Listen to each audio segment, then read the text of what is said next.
अस्सलाम वालेकुम students, pharma medicos में स्टूडेंट्स आज हम लोग पोटेशियम चैनल ब्लॉकर्स को डिस्कस करेंगे in the treatment of arrhythmia. सबसे पहले यहाँ पर हम इसके मैकेनिज्म ऑफ एक्शन की बात करते हैं।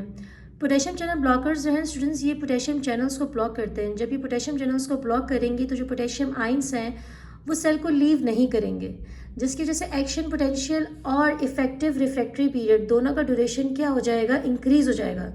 द रीज़न इज़ कि देखो, पोटेशियम चैनल्स ब्लॉक करने की वजह से पोटेशियम आयंस सेल के बाहर नहीं जाएंगे।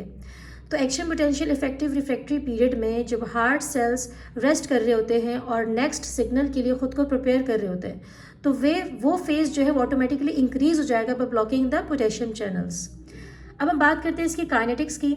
सबसे मोस्ट इंपॉर्टेंट ड्रग यहाँ पर हम बात करें एम्यूडेरॉन। एम्यूडेरॉन जो है ये लिपोफिलिक है।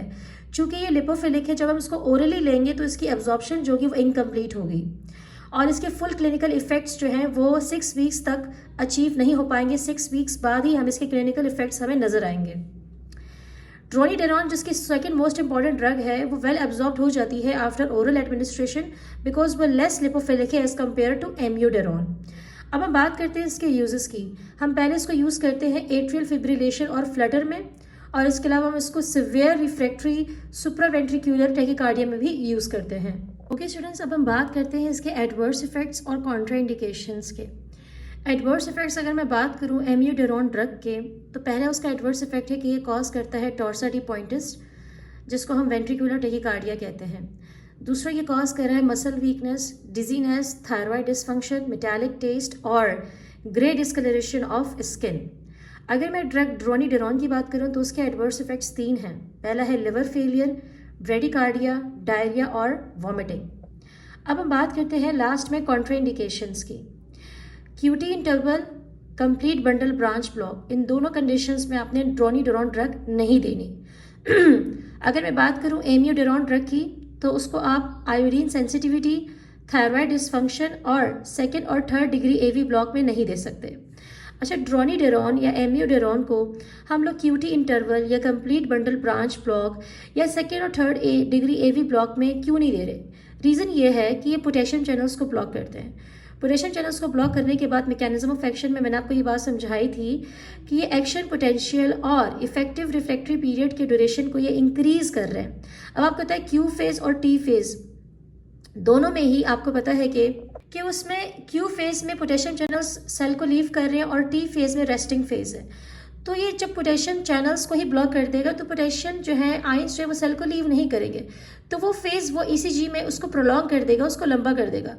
तो अगर किसी का पहले से ही क्यूटी इंटरवल में मसला आ रहा है तो ये मजीद क्यूटी इंटरवल को बढ़ा रहा है, तो इसलिए हम इसको क्यूटी इंटरवल में हम इसको नहीं देंगे, हम इसको अवॉइड करेंगे। उसके अलावा हम इसको कंप्लीट बंडल ब्रांच ब्लॉक और 2nd और 3rd डिग्री एवी ब्लॉक पे इसलिए नहीं दे रहे चूँकि ये रेस्टिंग फेज को बढ़ा रहा है, इंक्रीज करे, उसके ड्यूरेशन को इंक्रीज करे। उसका मतलब है जो हार्ट की जो इम्पल्सेस हैं वो जब आगे ट्रांसमिट होंगी, कंडक्ट होंगी, उसकी कंडक्शन को भी ये स्लो कर रहा है। तो अगर किसी पेशेंट का 3rd और 2nd डिग्री एवी ब्लॉक है, उसका एवी नोड ब्लॉक है 2nd और 3rd स्टेज पे, तो ये मजीद कंडक्शंस को ये स्लो कर रहा है, तो कंडीशन सिचुएशन और वर्स हो सकती है। इसलिए हमें उसको इस कंडीशन में अवॉइड करना होगा। और इसी तरह सेम वही बात है कंप्लीट बंडल ब्रांच ब्लॉक में भी यही मसला है कि अगर किसी पेशेंट का कंप्लीटली ब्रांचेस ब्लॉक हैं, वो इम्पल्सेस आगे से ट्रांसमिट नहीं हो पा रहे और ये मजीद इम्पल्सेस को स्लो कर रहा है, तो उस सिचुएशन में अगेन हम इसको अवॉइड करेंगे ताकि सिचुएशन मजीद वर्स ना हो। स्टूडेंट्स, यही से हमारा पोटेशियम चैनल ब्लॉकर्स कंप्लीट होता है। स्टूडेंट्स, अब हम बात करते हैं कैल्शियम चैनल ब्लॉकर्स, जो कि एरिथमिया की लास्ट क्लास ऑफ ड्रग है। सबसे पहले हम यहाँ पर बात करते हैं इसका मैकेनिज्म ऑफ एक्शन। चूँकि ये कैल्शियम चैनल ब्लॉकर्स हैं तो ये कैल्शियम चैनल्स को ब्लॉक करेंगे ताकि कैल्शियम जो है वो सेल के अंदर उसकी मूवमेंट ना हो। और जब कैल्शियम आयन से सेल के अंदर नहीं आएंगे तो डीपोलराइजेशन नहीं होगी, तो कॉन्ट्रैक्शन नहीं होगा। इसके अलावा स्टूडेंट्स, ये एवी नोड की कंडक्शन को भी स्लो करते हैं बिकॉज एवी नोड की कंडक्शन जो है वो कैल्शियम पे डिपेंड कर रही है। अब जब कैल्शियम चैनल से ब्लॉक हो गए, कैल्शियम की मूवमेंट ही सेल के अंदर नहीं हो रही, तो एवी नोड कंडक्शन भी स्लो डाउन हो जाएगी। अब यूजेस की अगर हम बात करें तो यहाँ पर मैंने यहाँ पर 2 ड्रग्स मेंशन की कैल्शियम चैनल ब्लॉकर्स की, जो कि मोस्ट इंपॉर्टेंट ड्रग है। पहली है वेरापैमल, दूसरी है डिल्टाइजम। वेरापैमल डिल्टाइजम को हम लोग यूज़ करते हैं सुप्रावेंट्रिक्यूलर टैकीकार्डिया में। और इसके साथ ही स्टूडेंट्स आज हमारा एरिथमिया टॉपिक कंप्लीट होता है। In the end students, I would like to say that don't forget to like and subscribe my YouTube channel.